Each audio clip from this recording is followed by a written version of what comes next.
Welcome to my blog. చూడండి time ఎంత అవుతుంది, 5 అవుతుంది, సాయంత్రం 5.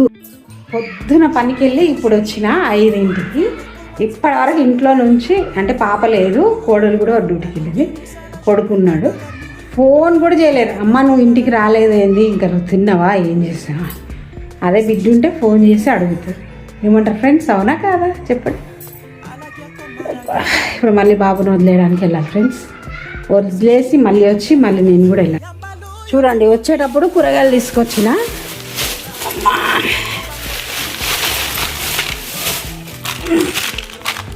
చూడండి మష్రూమ్స్, ఇదేంటో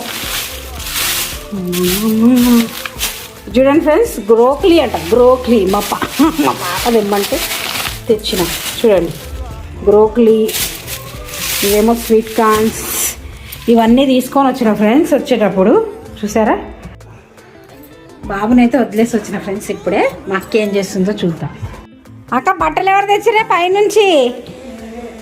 మా అక్క బట్టలు తీసుకొని వచ్చింది. గిన్నెలన్నీ తోమేసినవా, చాయ్ పెట్టాలి ఇప్పుడు.